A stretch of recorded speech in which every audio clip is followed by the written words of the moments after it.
All right, we got some breaking news now. A state of emergency has been declared in Canada, allowing for the arrests of those protesting truckers. They could be jailed for a year and fined thousands of dollars. They will be snatching those guys out of their trucks. Will they be? And suspending their driver's license? Will they take their trucks? They might be.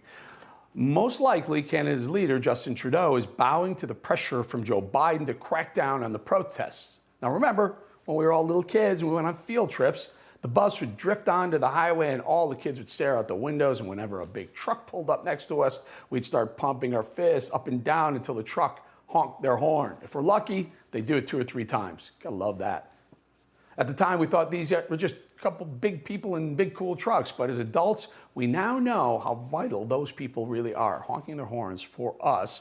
We were running the country. They're running the country. Truckers travel thousands of miles carrying everything America needs to live: food, cars, furniture, literally houses, you name it, truckers have moved it.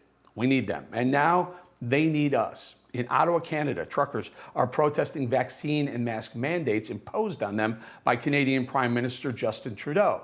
He's called the truckers a fringe minority, and reports say he's mulling plans to tow away the trucks and fine the drivers, and now we know that may be the case. But Canada has seen these types of protests before. A climate change group called Extinction Rebellion once closed 60 bridges across Canada and around the world with few and no arrests and no government crackdown.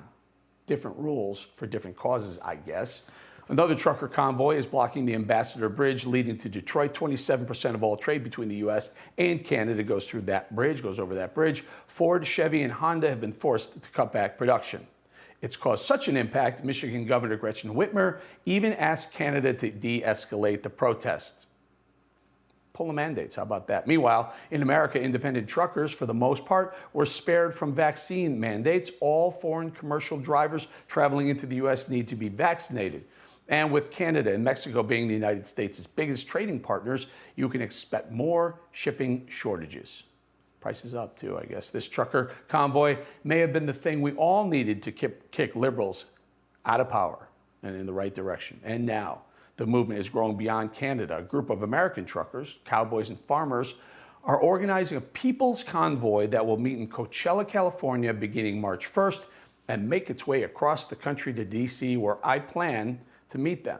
I spoke to a husband and wife trucker team who are helping organize it. Spoke to them yesterday. Listen.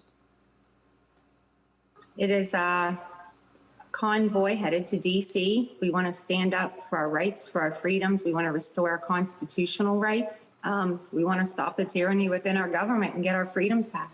It's we the people. It's the American people. It's every industry in the country. I mean, it's everything from the firefighters to the nurses, to the warehouse workers, to the truck drivers, to, just every industry in the country. And like I said, this is the people's convoy. This isn't just the truckers. So all these different entities that I just mentioned and many more are all involved. They're all coming together. Well, I'll tell you what we're going to do. I'm going to talk to my producers and my directors and say, let's get a GoPro. Let's get a camera inside your cab, or maybe get you to document that trip, that journey for us a little bit. Come right along with us. You're welcome to come right along. We hope to see I'll tell you what, I just might do that.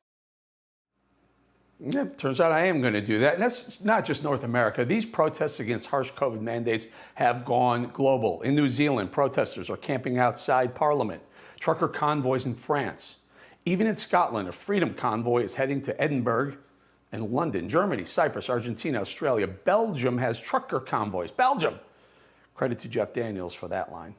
Think about this for a second. Think about what truckers do for a living. They travel thousands of miles, sitting alone behind the wheel, stopping only to sleep, eat, and pump gas. All things they can do alone. They have to do alone. These heroes are protesting for one thing and one thing only: to put an end to outdated vaccine and mask mandates and nothing else. That's why when I see images like this, the one with the swastika and the other one with the Confederate flag, I get heated.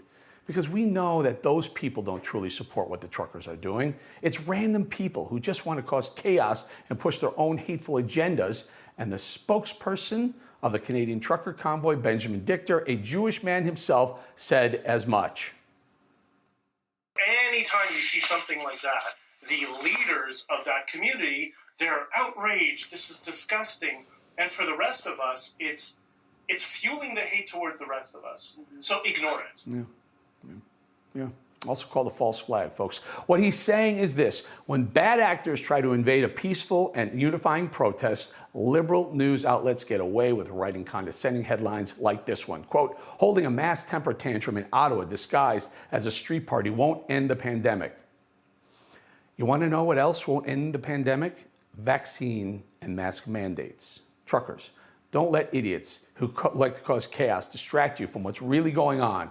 And that's the rise of common sense against insane COVID mandates. You have our support, truckers. Don't let some stupid people ruin your mission.